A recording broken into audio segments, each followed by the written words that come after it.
We've all said it. I deserve this. Sometimes it's a glass of wine, or a cookie, my favorite, or an entire season of TV in one night.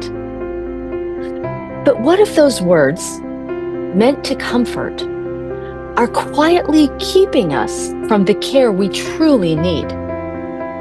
In this episode of Terrified Nation, we unpack the difference between numbing and nourishing, and how to reclaim what we really deserve. If you've ever felt fear, doubt, or despair about the future of our country, you're not alone. Terrified Nation is a podcast for those ready to face hard truths with open hearts.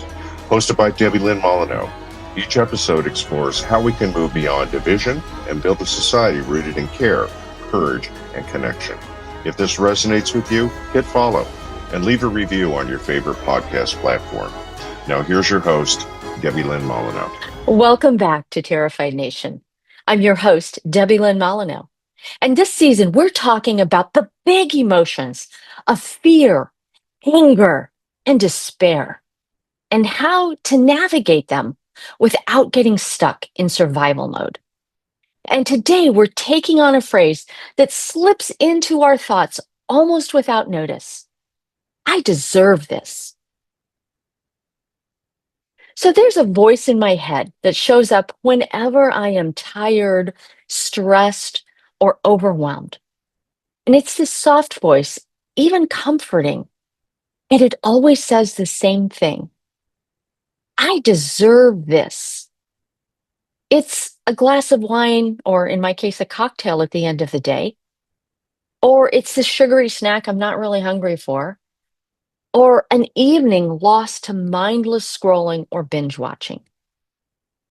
And here's the thing. These moments aren't celebrations. They're not pleasure in the way that at least I want to define pleasure. They are moments of escape because the world is really overwhelming right now. And that phrase, I deserve this, becomes a kind of permission slip to disconnect from myself and from the world around me. And it keeps me from tending to what I actually need. And over time, I've noticed how automatic that's become. It's like a reflex, especially when I'm running on fumes. And I know I'm not alone. I hear it from friends all the time, usually with, a sheepish smile or a shrug, like, I can't help it. And so I started wondering, how did deserve become tangled up with self-sabotage? Once upon a time, deserve meant justice or fairness, getting what was right based on our effort, contribution, or need. But somewhere along the way, in our consumer culture, it became a marketing hook. It was a whisper in our ears to buy the thing or eat the thing or drink the thing, or because you've earned it, I'm worth it.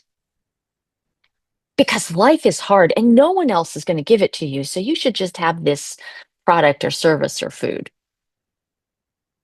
But what do we really deserve? So when I stop and ask that question from the perspective of health and wholeness, my answers change. Because we deserve to move at a pace that honors our energy, to eat food that nourishes us, and to rest after periods of high activity. And we deserve to connect with people who care about us. We deserve to belong and to have our basic needs met, not as a reward, but just as a condition for being human. And those are not indulgences. They're not luxuries.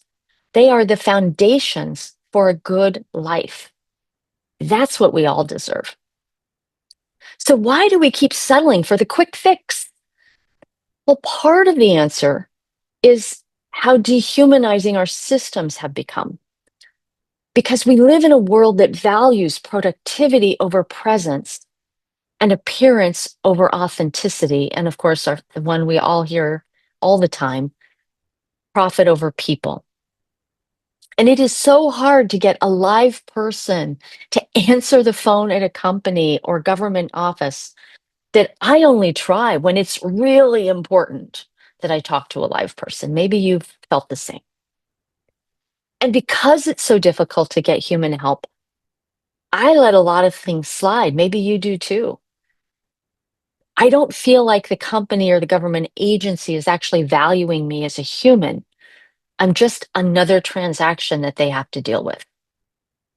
So when our basic needs go unmet, it's really tempting to reach for whatever gives us this quick hit of comfort. That's when I deserve this becomes survival mode in disguise. And there's no shame in that. We all do what we need to get through the day. But what if we reclaimed the phrase, I deserve this, and aimed it toward healing instead of escape? Instead of a pint of ice cream, maybe we go take a walk outside. Maybe we eat a meal really slowly without multitasking at our desk. Maybe we call a friend, or we turn off the phone entirely for an hour of quiet all by ourselves. Or maybe it's just stopping. I'm not perfect at this, and old habits die so hard. Always ready to rise from the grave, too, when we think we put them down. But I am learning to pause when that voice appears and ask myself, what am I feeling right now? You can ask yourself the same thing if you're reaching for that cookie or that second or third or fourth beverage. Ask yourself, what am I feeling right now? What do I actually need in this moment? And will this choice help me feel more alive, or will it help me feel more numb? You know, sometimes I still choose the cookie or the cocktail. That's okay. But more often, I'm learning to choose things that align with life itself, to turn off my computer for an hour and go sit quietly by myself, or to meditate, which is one of my favorite things, to play with my dogs. There's a lot of healthy, connecting, life affirming activities I could do beyond the cookie or the cocktail. And that helps keep me out of survival mode because I have enough resource that I can take the time to do that. Because I do deserve care, and so do you. Real self-care isn't about sugar or distraction or retail therapy. It's knowing what we need and then meeting those needs with tenderness and truth. Because reclaiming what we truly deserve isn't easy in a culture that profits from our exhaustion, but it is possible. One pause, one breath, one new choice at a time. If you've enjoyed today's episode, please take a moment and rate and review Terrified Nation on your favorite podcast platform, because it helps other listeners to find the show, and it means the world to me. And for early access to episodes and to support our work, become a paid subscriber at terrifiednation.com or find me on Substack. Together, we can move from fear to courage and from isolation to connection. Join me next time. That's Terrified Nation, a podcast from American Future.